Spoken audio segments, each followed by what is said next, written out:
안녕하세요. 불바보TV의 목종입니다. 여러분 잘 계셨죠? 열심히 정진하고 계시죠? 오늘도 여러분들과 함께 직지 공부해 보도록 하겠습니다. 교재 417쪽입니다. 태원부 좌주. 법신을 모르고 법신을 강의하다 있습니다. 태원부 상자가 양주 광유사에서 열반경을 강의하고 있었는데 선계 한 사람이 눈에 갇혀 그 전에 머물고 있었다. 강의하는 곳에 가서 청강하다가 법신의 현묘한 이치를 널리 설명하는 데 이르러 선객이 불각 중에 그만 실수를 하고 말았다. 태원부 상자가 강의를 끝내고 그 선객을 향하여 차를 마시면서 말했다.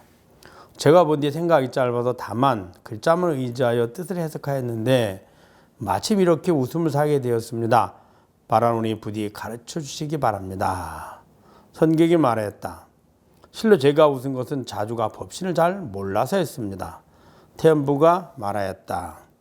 어떤 것이 옳지 못합니까? 선객이 말했다. 좌주가 말하는 것이 옳지 않다는 것이 아니라 다만 법신의 변두리만 말하고 사실은 아직 법신을 깨닫지 못한 것을 보고 웃었습니다. 여기까지 먼저 해볼까요? 이제 태원부라는 스님이 이제 그 양주 광유사에서 열반경을 강의하고 있었습니다. 그런데 그때 이제 좌주라는 말은 주로 이제 그 절에 주석하시면서 불교 경전을 강의하는 분을 좀 좌주, 요즘에 이제 강주 이렇게 말을 하는 분입니다. 이제 그때 이제 열반경을 강의하는데 마침 이제 겨울이 돼서 이제 수자한 사람이, 선객한 사람이 지나가다가 눈이 많이 와서 다시 가지 못하고 이제 그 절에 머물게 된 겁니다. 이제 그럴 때 이제 태원부라는 스님의 상자가 열반경을 강의하고 있으니까 이제 그걸 들으러 간 거죠. 들은 거예요.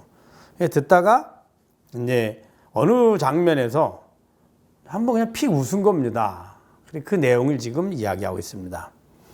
그래서 태원부 상자가 강의를 끝내고 그 선객을 향해 청하여 마시면서 물었다. 이제 웃었으니까 본인은 알잖아요. 저 사람이 내 강의를 좀 약간 좀 잘 모르네 하면서 이제 웃었다고 보면 되겠습니다.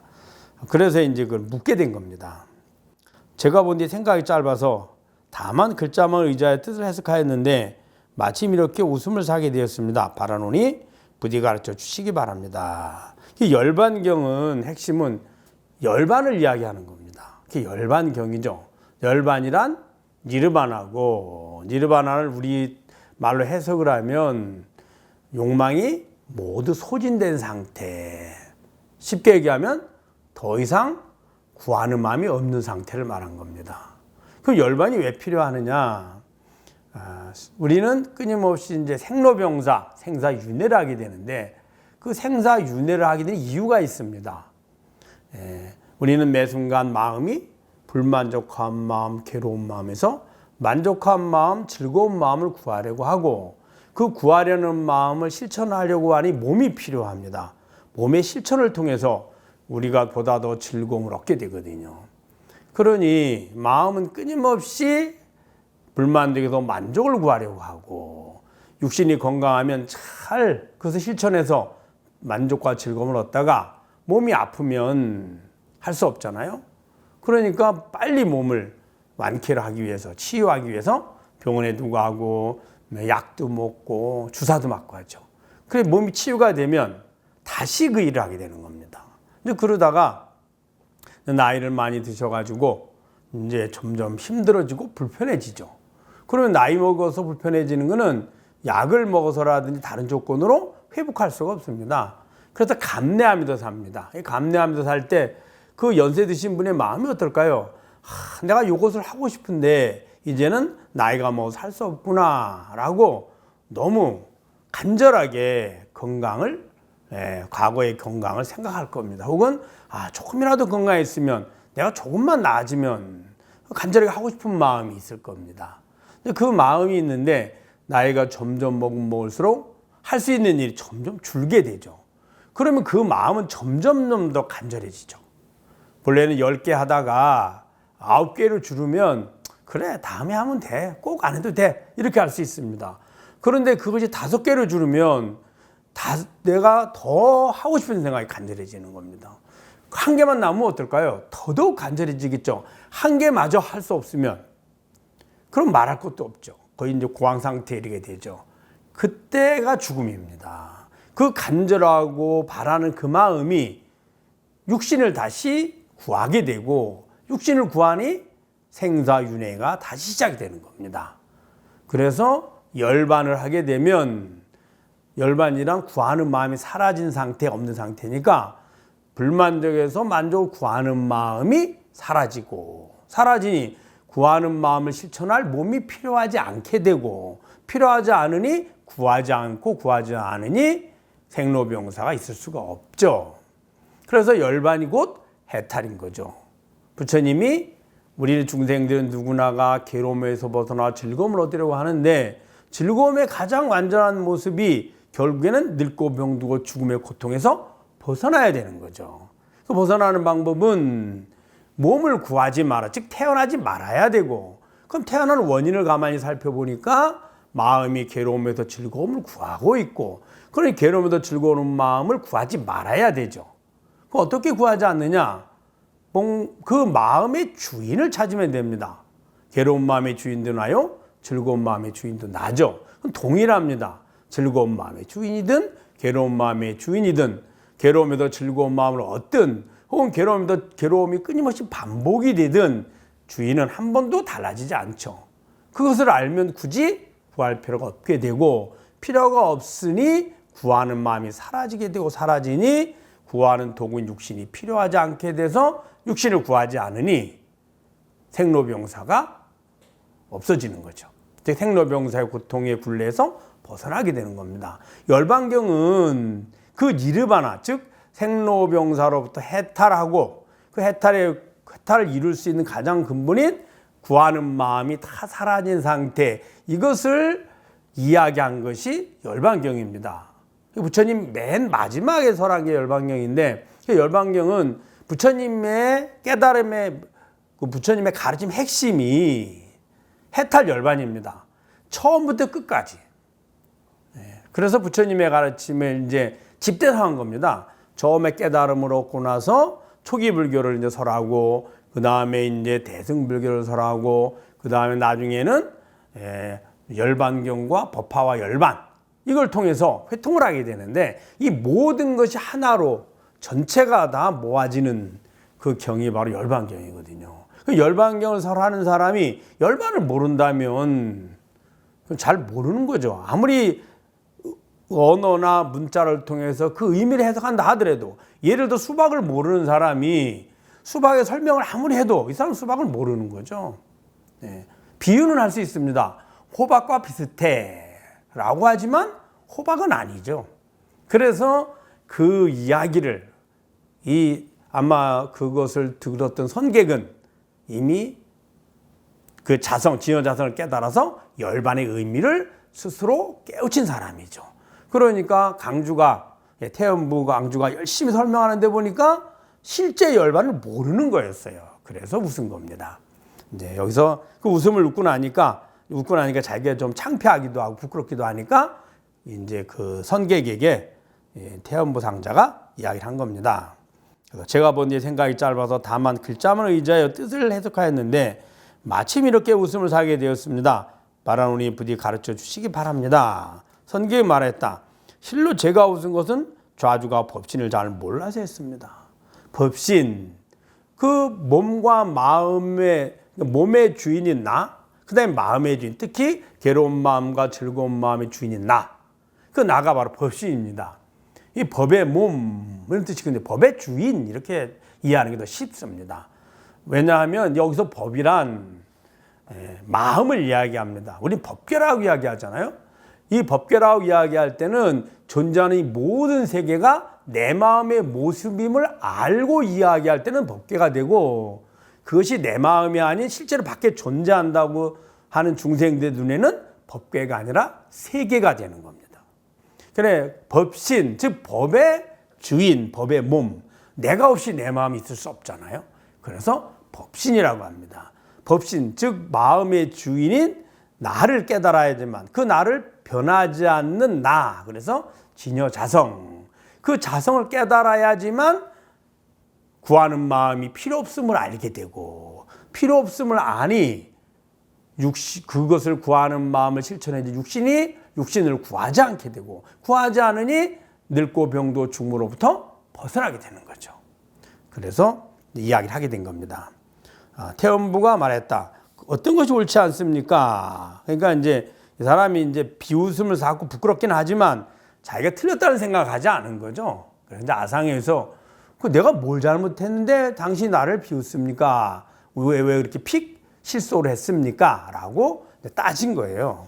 어떤 것이 옳지 않습니까? 그러자 선객이 말했다. 좌주가 말하는 것이 옳지 않다는 것이 아니라 다만 법신의 변들이만 말하고 사실은 아직 법신이 깨닫지 못한 것을 보고 웃었습니다. 예, 언어로는 틀린 말이 하나도 없는데 그런 언어로 설명할 때 열반은 어떻게 설명할까요? 예, 우리 흔히 공, 그 다음에 무의라는 무의, 혹은 무심, 예, 이렇게 이야기를 합니다. 예, 그 다음에 더 나아가서는 뭐 열반이라고도 말도 하고, 혹은 열반 적정이라요, 적정. 예, 고요한 마음, 텅 빈 마음, 이렇게 표현을 하지만 실제 그 내용이 어떤 것인지 모른다는 거죠. 예, 우리가 흔히 이야기합니다. 그래서 해탈 열반이 무엇이냐? 그러면 무심입니다. 혹은 무아입니다. 혹은 공입니다. 예, 혹은 무주상입니다.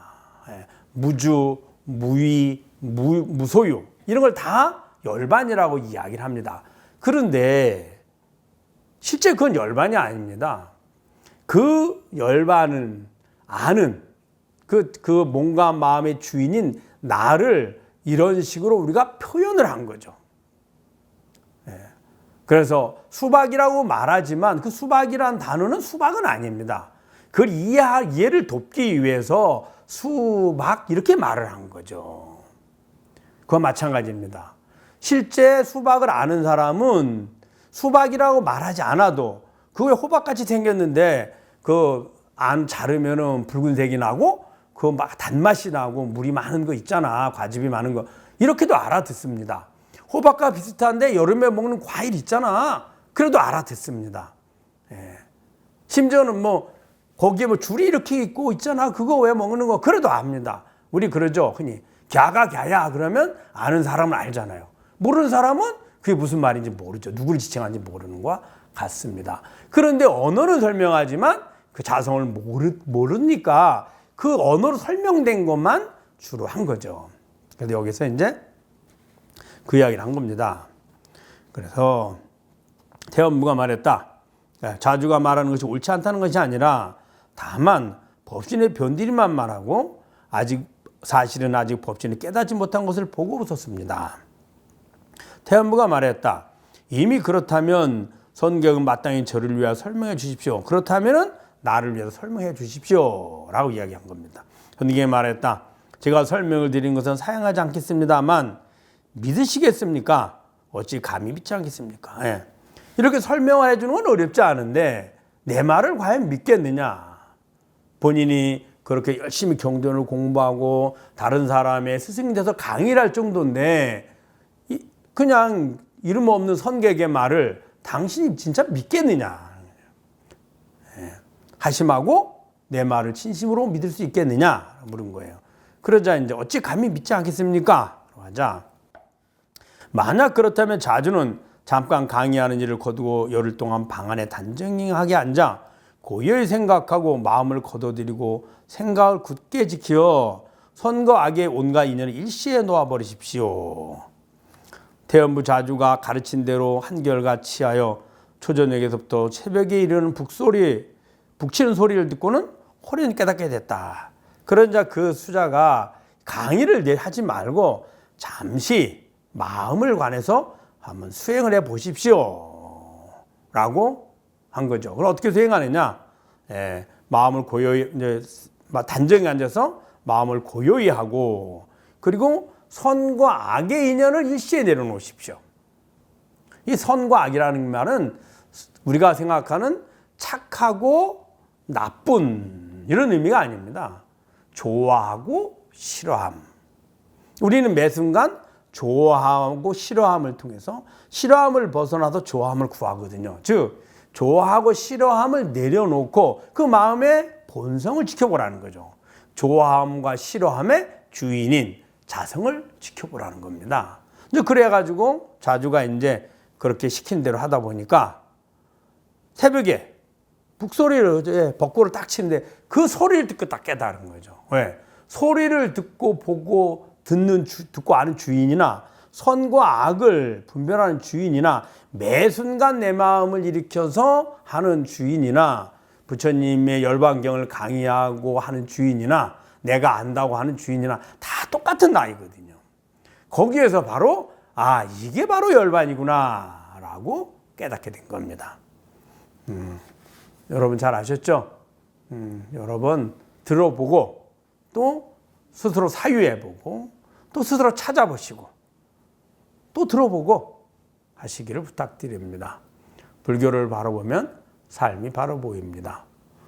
불바보TV의 목종이었습니다. 감사합니다.